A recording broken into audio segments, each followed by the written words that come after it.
Welcome to K times news bulletin. ముందుగా headlines. డోర్నకల్లో గంజాయి కలకలం. అనంతపురంలో కాంగ్రెస్ పార్టీ ఎన్నికల తొలి ప్రచార సభ. దేశంలో మౌలిక సదుపాయాల అభివృద్ధికి మోదీ ప్రభుత్వం లక్షల కోట్ల రూపాయలు ఖర్చు. రఘునాథ్ ఎర్రవెల్లి. సిపిఐ ఆధ్వర్యంలో మంచిర్యాల కలెక్టరేట్ ఎదుట నిరసన. మేడారంలోని 512 హుండీలను 10 రోజుల పాటు లెక్కింపుకు ఏర్పాట్లు. ఇక వివరాల్లోకి వెళ్తే, తెలంగాణ రాష్ట్ర ప్రెస్ అకాడమీ చైర్మన్ గా TUWJ IJU నేషనల్ కమిటీ సభ్యులు కె. శ్రీనివాస్ రెడ్డిని తెలంగాణ ప్రభుత్వం ప్రెస్ అకాడమీ చైర్మన్ గా నియమించడం పట్ల ములుగు జిల్లా వెంకటాపురం మండలం TUWJ నాయకులు హర్షం వ్యక్తం చేశారు. ఈ సందర్భంగా సోమవారం ములుగు జిల్లా వెంకటాపురం మండల కేంద్రంలోని R&B విశ్రాంతి భవన ఆవరణలో జిల్లా జాయింట్ సెక్రటరీ జి. హరికృష్ణ, మండల అధ్యక్ష ప్రధాన కార్యదర్శులు వలస రమేష్, దాసరి నారాయణరావు ఆధ్వర్యంలో కేక్ కట్ చేసి శ్రీనివాస్ రెడ్డి గారికి అభినందనలు తెలిపారు. ఈ సందర్భంగా హరికృష్ణ మాట్లాడుతూ శ్రీనివాస్ రెడ్డి హయాంలో వర్కింగ్ జర్నలిస్టులకు న్యాయం జరుగుతుందని ఆశాభావం వ్యక్తం చేశారు.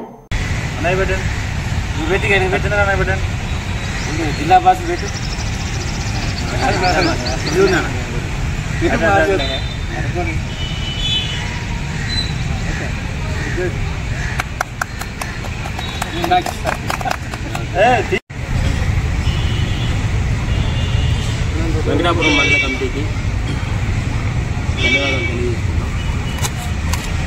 మరి ప్రజాపక్షం సంపాదకులు అలాగే IJU యూనియన్ జాతీయ అధ్యక్షులైనటువంటి కె. శ్రీనివాస్ రెడ్డి గారికి తెలంగాణ మీడియా అకాడమీ చైర్మన్గా నియమితులైనందుకు వెంకటాపురం మండల కమిటీ తరఫున మరియు ములుగు జిల్లా తరఫున హర్షం వ్యక్తం చేస్తున్నాం. ఈ సందర్భంగా మనం కేక్ కట్ చేసి మా యొక్క సంతోషాన్ని మేము తెలియజేస్తున్నాం. మరి గత BRS ప్రభుత్వ హయాంలో మరి జర్నలిస్టులకి ఒరిగింది ఏమీ లేదని మేము భావిస్తున్నాం. మరి శ్రీనివాస్ రెడ్డి గారు రెండవసారి చైర్మన్గా నియమితులయ్యారు కాబట్టి వారు ముఖ్యంగా ఏజెన్సీలోని జర్నలిస్టుల యొక్క సమస్యలని అర్థం చేసుకొని జర్నలిస్టులు ఎదుర్కొంటున్న సమస్యల పరిష్కారానికి కృషి చేస్తారని మేము ఆకాంక్షిస్తున్నాం. తెలంగాణ ముద్దుబిడ్డ ప్రజాపక్షం జాతీయ దినపత్రిక ఎడిటర్ కె. శ్రీనివాస్ రెడ్డి గారు తెలంగాణ మీడియా అకాడమీ చైర్మన్గా నియమితులైనందుకు గాను వెంకటాపురం IJU మండల కమిటీ తరపున శుభాకాంక్షలు తెలియపరుస్తున్నాము. జర్నలిస్టులకు సంబంధించిన అనేక సమస్యలు పెండింగ్లో ఉన్నాయి. ముఖ్యంగా అక్రిడేషన్ కార్డులు, హెల్త్ కార్డులు, ఇళ్ల స్థలాలు మొదలైన వాటి గురించి నూతన చైర్మన్ గారికి పరిష్కరించాలని కోరుకుంటున్నాము. బండి సంజయ్కి మంత్రి పొన్నం ప్రభాకర్ కౌంటర్. ఇక వివరాల్లోకి వెళ్తే, మంత్రి పొన్నం ప్రభాకర్ మాట్లాడుతూ ఆయన ఎన్నికల ప్రచారం సందర్భంగా 5 సంవత్సరాల పదవీ కాలంలో బండి సంజయ్ కరీంనగర్ పార్లమెంటు పరిధిలోని ప్రజలకు ఏం చేశారని ప్రశ్నించారు. అలాగే శ్రీరాముని పేరు మీద యాత్ర అంటూ ఒట్లు ఆడడం కాదు, సంజయ్ నిజంగా నియోజకవర్గ ప్రజలకు ఏం చేశారో చెప్పాలని అడుగగా నా తల్లి జన్మకు సంబంధించిన మాటలు బండి మాట్లాడారు. ఇది ఎంతవరకు సమంజసం? సభ్య సమాజాన్ని కోరుతున్నా. ప్రభాకర్ రాజకీయం గురించి మాట్లాడగా బండి సంజయ్ తన తల్లి గురించి మాట్లాడడం సబం కాదని సమాజం ఇది గమనించాలని ఆయన కోరారు. ప్రచారం కొనసాగించండి. శ్రీరాముడు పేరు మీద ఓట్లాడడం కాదు, మీరు నిజంగా ఈ నియోజకవర్గ అభివృద్ధి చేసి ఉంటే దాన్ని చెప్పమని అడిగితే నేనెన్నడూ అననటువంటి మాటలు, రాముడి పుట్టుక గురించి, అక్షింతల గురించి మాట్లాడి నా తల్లి జన్మకు సంబంధించిన మాటలు నేను సభ్య సమాజాన్ని కోరుతామని అయ్యాల. జన్మనిచ్చిన తల్లి, నా తల్లి కావచ్చు, ఇంకొకరు తల్లి కావచ్చు, రాజకీయాలు అడిగిన ప్రశ్న నియోజకవర్గ అభివృద్ధికి సంబంధించి అయితే అతను మాట్లాడిన మాట తల్లి జన్మను గురించి మాట్లాడుతూ ఉన్నాడు. సమాజం గమనించాలి. తల్లి పాత్ర, ఎవరి తల్లి అయినా తల్లి. అటువంటి మాటలు మాట్లాడిన వ్యక్తి రాజకీయ డ్రామా చేస్తూ తిరిగి ఆ యాత్ర ఒక ప్రచారం రావాలనే ఆలోచనతో మళ్ళీ ఎవరు అడ్డుకుంటున్నట్టుగా ప్రచారం చేస్తున్నారు. మేమెవరూ అడ్డుకుంటలేము. ప్రజాస్వామ్యంలో యాత్ర చేసే హక్కున్నది. మీరు మాట్లాడిన మాటల్ని మళ్ళీ ఏమంటున్నారు? చట్టరీత్యా చర్యలు తీసుకుంటా ఉన్నారు. ప్రజలే మనకు చట్టం, ప్రజాస్వామ్యమే మనకు చట్టం. ఈ ప్రజల ముందు నేను అడుగుతా ఉన్నా, అమ్మా, ప్రతి బిడ్డకు జన్మనిచ్చుంటారు ఒక తల్లి. నా తల్లి జన్మ గురించి మాట్లాడుతూ ఉన్నటువంటి అతని పట్ల ఒకసారి ఆలోచన చేయండి. ఇది ఏ మాత్రం రాజకీయాల సబబు ఈ విధంగా మాట్లాడడం. భార్యకు మంగళసూత్రం కడతారు, అటువంటి మంగళసూత్రం అమ్మి ఎన్నికల్లో గెలిచిన అనే వ్యక్తి. అసలు రాముడు అంటే శ్రీరాముడు అంటే ఎంత గౌరవము. ఆనాడు అయోధ్య రాముడిగా సీతమ్మ కోసం జరిగినటువంటి కష్టము, లేదా రాముడు తల్లి తండ్రి మాట విలువించినటువంటి పరిస్థితి గురించి మాట్లాడే వీళ్ళు నా తల్లి గురించి మాట్లాడి తల్లి జన్మ గురించి మాట్లాడితే ఏం రాజకీయం? భారతీయ జనతా పార్టీ రాష్ట్ర కేంద్ర నాయకత్వం ఆలోచన చేయాలి.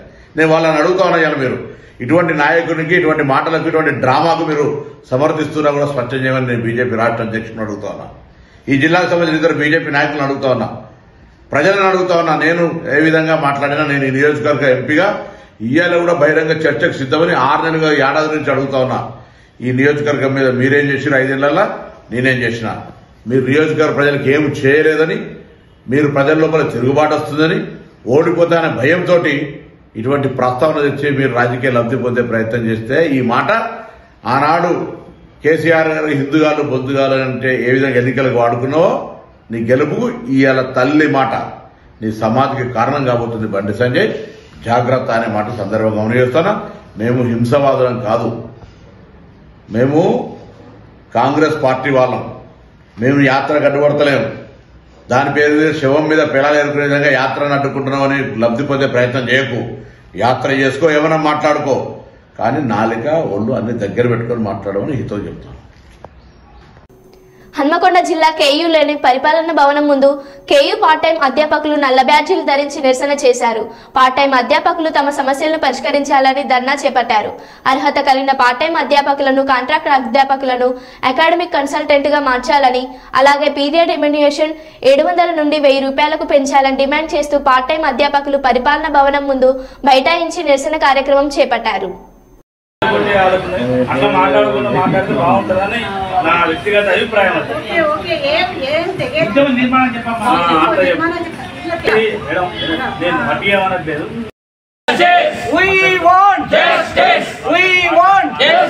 పార్ట్-టైం అధ్యాపకుల సమస్యలను వెంటనే పరిష్కరించాలి. పార్ట్-టైం అధ్యాపకుల సమస్యలను వెంటనే పరిష్కరించాలి. పార్ట్-టైం అధ్యాపకుల సమస్యలను వెంటనే పరిష్కరించాలి.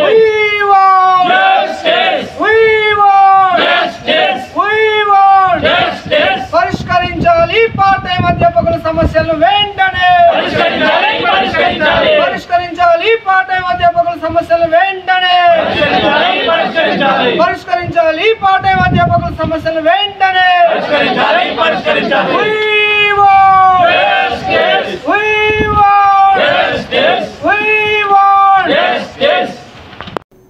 సిద్దిపేట జిల్లా కుకునూర్పల్లి వద్ద రాజీవ్ రహదారిపై రోడ్డు ప్రమాదం జరిగింది. కారు అదుపు తప్పి డివైడర్ ఎక్కి అవతలి వైపు నుండి వస్తున్న కారుని ఢీకొట్టింది. ప్రమాదంలో 4గురికి తీవ్ర గాయాలు కాగా ఆసుపత్రికి తరలించారు.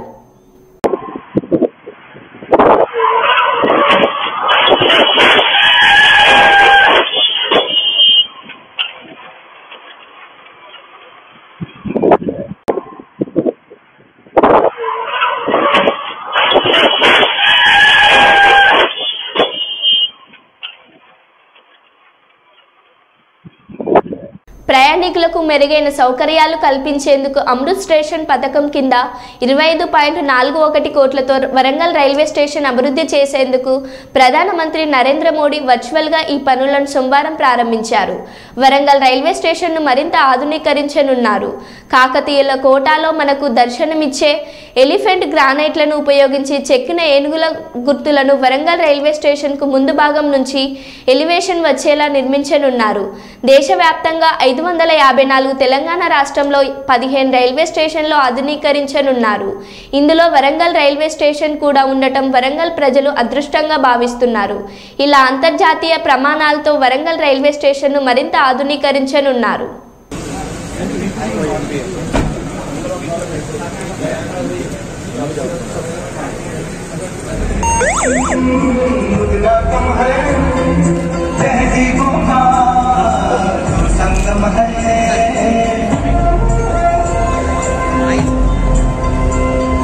కార్యక్రమంలో భాగస్థులమైన మనం ఈ కార్యక్రమం యొక్క విశేషాలు తెలుసుకుందాం. కేవలం స్టేషన్ల నిర్మాణం మాత్రమే కాదు, ఇది మన దేశ పునాదులైన ఐక్యత 31,000 किलोमीटर అవుట్లెట్ అవుతుంది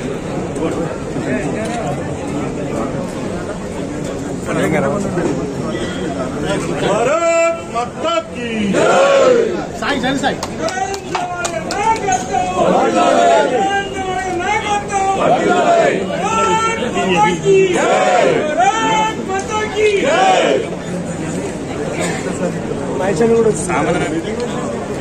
పైన లైట్లు బంద్ చేస్తే అయిపోతుంది मंत्री जी का स्वागत करें।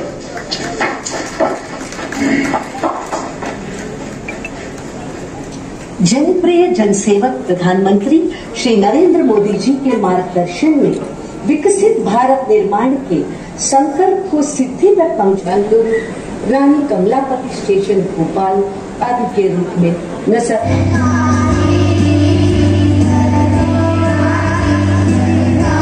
నమస్కారం। ఈరోజు అమృత్ భారత్ స్టేషన్ ఆధ్వర్యంలో మరి ఈరోజు పలు ప్రాంతాలలో ఆధునీకరణ చేసి మరి ఈరోజు దేశవ్యాప్తంగా మరి కార్యక్రమాలు కూడా జరుగుతున్నాయి। ముఖ్యంగా మన వరంగల్లో జరగడం చాలా సంతోషం। మీరు చూసిండ్రు గతంలో మన రైల్వే స్టేషన్ ఏ విధంగా ఉండే, మరి ఈ తక్కువ టైంలో దాదాపు 8-9 సంవత్సరాల కాలం నుండి ఏ విధంగా డెవలప్ అయిందో మీ అందరికీ కూడా తెలుసు। మరి ఈరోజు వరంగల్ అంటే ఒక చరిత్ర గల మన స్టేషన్ మరి కాబట్టి ఇంత మంచిగా మీరు చూడండి। మెయిన్ ఎంట్రన్స్ పోతే రూపురేఖలే మొత్తం చేంజ్ అయిపోయింది। దీనికి ముఖ్యంగా గౌరవనీయులు మోడీ గారి సహాయము, అదే కాక మరి కేంద్రంలో ఒప్పించడం కోసం కూడా రాష్ట్రం నుండి కూడా మంత్రివర్యులను తీసుకొని కేంద్రంలో ఒప్పించి మరి ఈ అభివృద్ధి కార్యక్రమాలు మామూలుగా కాదు। దాదాపు ఈ రైల్వే ట్రాక్ మీద దాదాపు ఆర్ఓబీలే కానీ ఆర్యూబీ కానీ దాదాపు ఈ రోజు 3 ప్రారంభం అవుతున్నాయి।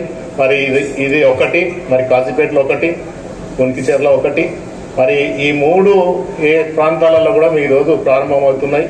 మరి ఈ రోజు వరంగల్కు ఎప్పుడైనా కానీ ఏ కార్యక్రమం అయినా ఎక్కువ కాజీపేటలో జరుగుతాయి, కానీ మన వరంగల్కి ఈ రోజు రావాలనే దాదాపు అందరం వరంగల్కు సంబంధించిన వాళ్ళం కూడా రావడం జరిగింది।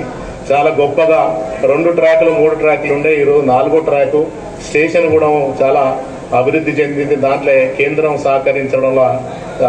సహకరించడం చాలా సంతోషం।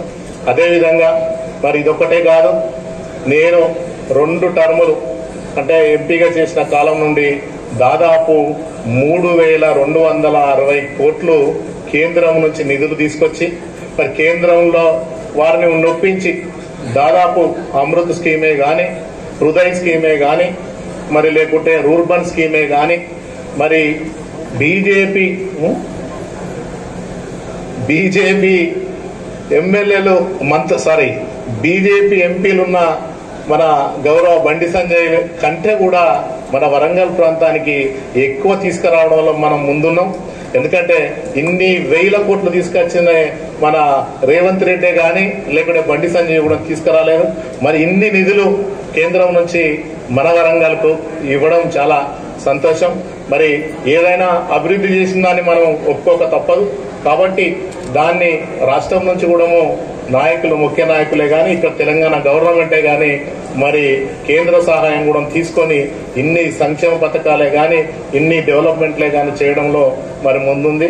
కాబట్టి మరి ఇక ముందైనా ఏదైనా రైల్వేకి సంబంధించిందే కానీ ఇంతకుముందు మా సారన్న కూడా చెప్పడం జరిగింది, ఈ సౌత్ ఇండియాలో ఒక పెద్దది కాజీపేట్ జంక్షన్ మనది, ఎక్కువ ఇక్కడ నుండి సున్నము లేకుంటే బొగ్గు కానీ ఇవన్నీ సిమెంట్ కానీ అభివృద్ధిలో చాలా మరి ఈ ప్రాంతం నుండే ఎక్కువ బెనిఫిట్ వస్తుంది రైల్వేకు। మరి ఇవన్నీ కూడా రావడం మరి కార్యక్రమానికి ముఖ్యంగా మన డిప్యూటీ చైర్మన్ అన్న బండ ప్రకాష్ గారు రావడం మరి చాలా సంతోషం। అదేవిధంగా బసవరాజారాయ్ గారు, అక్క గుండు సుధారాణి గారు, మన జిఆర్ఎం రాజీవ్ గారు, మరి నిజంగా మా జిల్లా ప్రముఖ నాయకులంతా మరి రావడం ఈ కార్యక్రమానికి జెడ్పీటీసీలే కానీ కార్పొరేటర్లే కానీ వీళ్ళందరూ కూడా ఈ అభివృద్ధి కార్యక్రమంలో అందరూ హాజరైనందుకు మీ అందరికీ కూడా ధన్యవాదాలు తెలుపుకుంటూ ముగించుకుంటున్నాను. ములుగు మేడారం జాతరలో నిండుకున్న 512 హుండీలను కట్టుదిట్టమైన భద్రత మధ్య హన్మకొండలోని స్ట్రాంగ్ రూమ్కు తరలించారు. హన్మకొండలోని టీటీడీ కళ్యాణ మండపంలో స్ట్రాంగ్ రూమ్ ఏర్పాటు చేశారు. ఈ నెల 29 నుంచి 512 హుండీలు 10 రోజుల పాటు లెక్కింపుకు ఏర్పాట్లు చేస్తున్నారు.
కెమెరా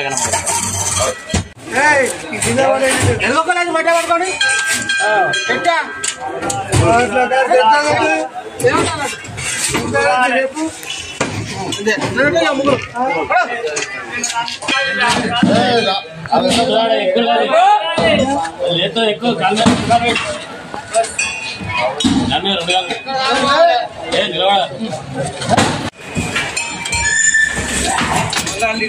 రోడ్డు పెట్టాలి దిగుతా మంచిగా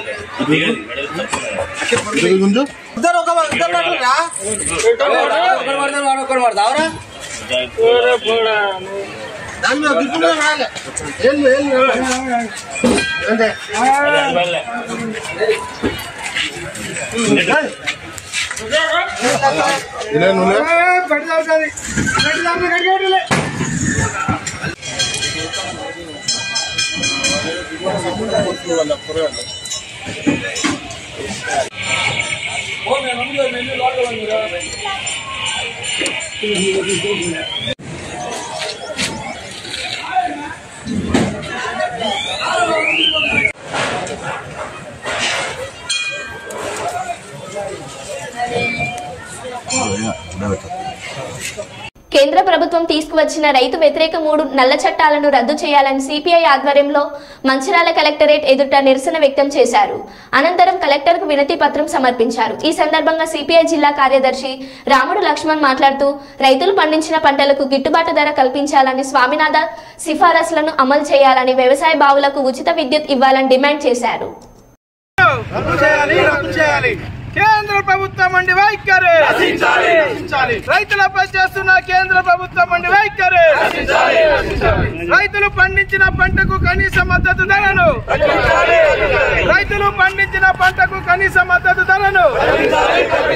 సిపిఐ జిందాబాద్ జిందాబాద్ రైతులపై పోలీసుల జులుము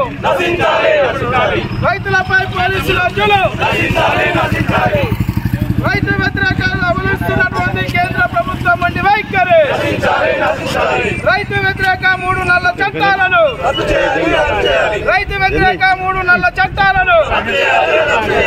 విద్యుత్ చట్ట సవరణ బిల్లును సిపిఐ జిందాబాద్ స్వామినాథన్ సిఫార్సు కమిటీని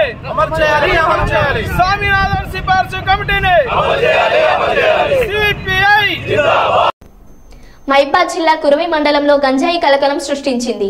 కురవి మండల కేంద్రంలో రాజస్థాన్ నుంచి పొట్టకూటి కోసం వచ్చిన కొందరు యువకులు టీ స్టాల్ నడుపుకుంటూ జీవనం కొనసాగిస్తున్నారు. ఈ నేపథ్యంలో కొందరు యువకులు గంజాయి సేవించి వచ్చి తమపై దాడికి పాల్పడి గాయపరిచారని పేర్కొన్నారు. ఈ విషయాన్ని స్థానికుల పోలీసుల దృష్టికి తీసుకెళ్లి ఫిర్యాదు చేసినట్టు వారు వివరించారు. ఫిర్యాదు అందుకున్న పోలీసులు దర్యాప్తు చేస్తున్నారు.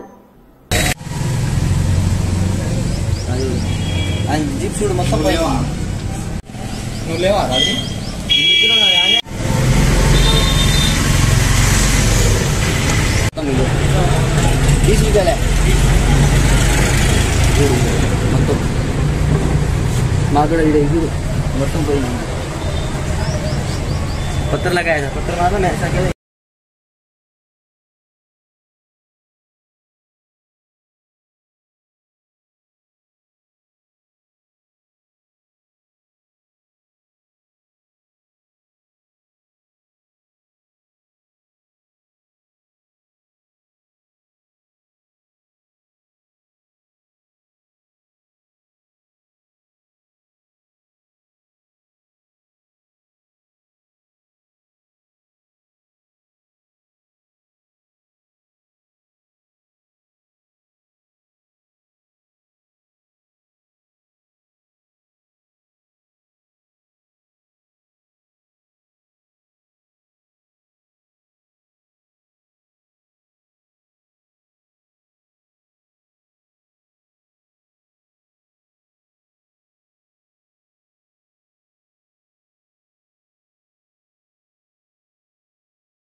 రాజస్థాన్ నుంచి వచ్చిన ఇక్కడ 2 రూపాయల కోసం ఇక్కడ ఛాయ్ కోసం పెట్టుకోవడానికి వచ్చిన ఈ షాప్ గురివిలో వచ్చి గిరివదేవి స్వామి దగ్గర గుడి దగ్గర ఒక షాప్ దొరికింది. అక్కడ కిరాయి ఉంటాను.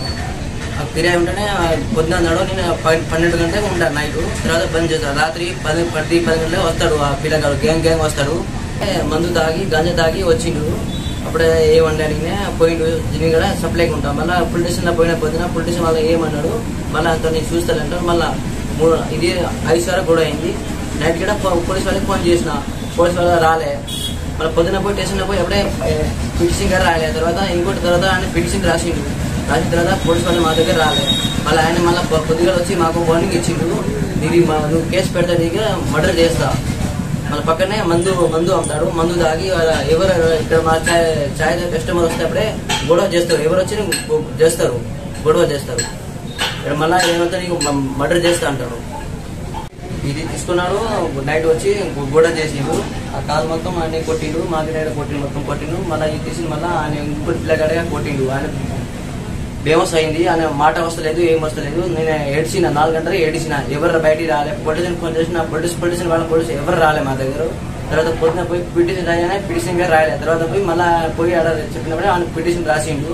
మళ్ళీ ఇంకా మాకు ఏం చేయలేదు, మాకు ఏం అయ్యేది పోలీసు వాళ్ళ మీద అయ్యేది.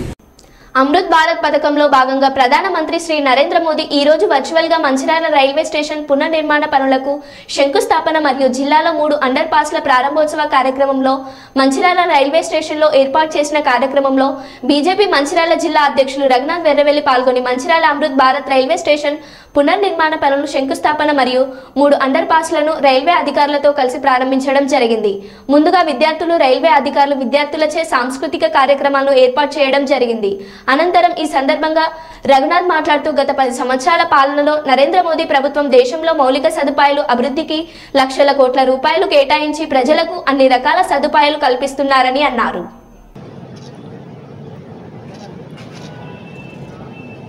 ధన్యగా నిలిచినందుకు హృదయపూర్వక కృతజ్ఞతలు.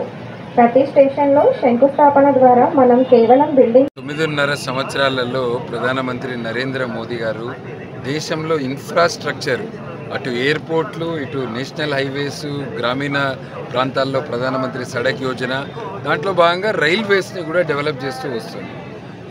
కొత్త రైల్వే లైన్స్, వందే భారత్ లాంటి super fast trains, railway stations యొక్క ఆధునీకరణ, ఈ కార్యక్రమాలన్నీ కూడా ఇంతకుముందు ఎన్నడూ లేని విధంగా 2,50,000 కోట్ల బడ్జెట్, దాంట్లో మన తెలంగాణకు కూడా 5,000 కోట్ల కంటే ఎక్కువ బడ్జెట్ ఈ సంవత్సరం ఇవ్వడం జరిగింది.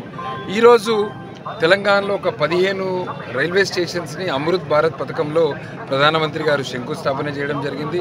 మన మంచిర్యాల రైల్వే స్టేషన్ ఏ కేటగిరీ రైల్వే స్టేషన్ 27 కోట్ల రూపాయలతోటి ఒక రాబోయే 6 నెలల్లో ఇక్కడ కొత్త పునర్నిర్మాణం జరగబోతుంది. షాపింగ్ కాంప్లెక్స్ రాబోతుంది, వెయిటింగ్ హాలు, వచ్చే వాళ్లకు వెళ్ళే వాళ్లకు సపరేట్ దారులు, పార్కింగ్, ఇవన్నిటిని దృష్టిలో పెట్టుకొని 27 కోట్లతోటి మంచిర్యాల రైల్వే స్టేషన్ ఒక 6 నెలల్లో మళ్ళా మొత్తం రీడెవలప్మెంట్ చేయడం జరుగుతుంది. దాంతోపాటు 2 టౌన్కి వెళ్ళే ప్రజలకు చాలా ఇబ్బంది ఉండేది. దానికి ఏదైతే కొత్తగా ఆర్యూబీ నిర్మించారో దాన్ని కూడా ఈరోజు ప్రధానమంత్రి నరేంద్ర మోదీ గారు శంకుస్థాపన చేయడం జరిగింది. ఇట్లనే నరేంద్ర మోదీ గారి ప్రభుత్వం ఎటువంటి అవినీతి ఆరోపణ లేకుండా వికసిత్ భారత్ అంటే అభివృద్ధి చెందిన భారతదేశాన్ని తయారు చేయాలనే ఉద్దేశంతో అన్ని రంగాలలో కూడా డెవలప్మెంట్ జరుగుతుంది. మన మంచిర్యాల్ రైల్వే స్టేషన్లో ఈరోజు ఈ కార్యక్రమాన్ని శంకుస్థాపన చేసినందుకు ప్రధానమంత్రి గారికి, రైల్వే శాఖ మంత్రి గారికి మరియు రైల్వే సిబ్బంది అందరికీ కూడా మంచిర్యాల్ పట్టణ ప్రజల తరఫున ధన్యవాదాలు. హైదరాబాద్ చిర్యాలలో శ్రీ శ్రీ శ్రీ చిర్యాల లక్ష్మీ నరసింహస్వామి దేవస్థానంలో శివుని విగ్రహ ప్రతిష్టాపనలో పాల్గొని ప్రత్యేక పూజా కార్యక్రమంలో ఐటీ పరిశ్రమల శాసనసభ వ్యవహారాల శాఖ మంత్రి వర్యులు శ్రీ దుద్దిల్ల శ్రీధర్ బాబు మరియు రామగుండం నియోజకవర్గ శాసనసభ్యులు రాజ్ ఠాకూర్ మక్కన్ సింగ్ పాల్గొన్నారు. ఈ కార్యక్రమంలో దేవస్థానం కమిటీ సభ్యులు, కాంగ్రెస్ నాయకులు తదితరులు పాల్గొన్నారు.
నీలాం దేవేగం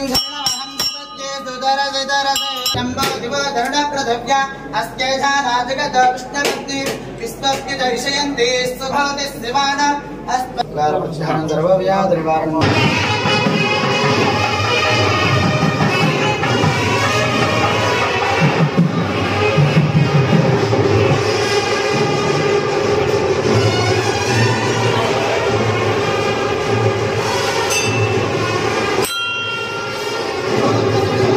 మరో బులెటిన్లో మళ్ళీ కలుద్దాం. Stay tune.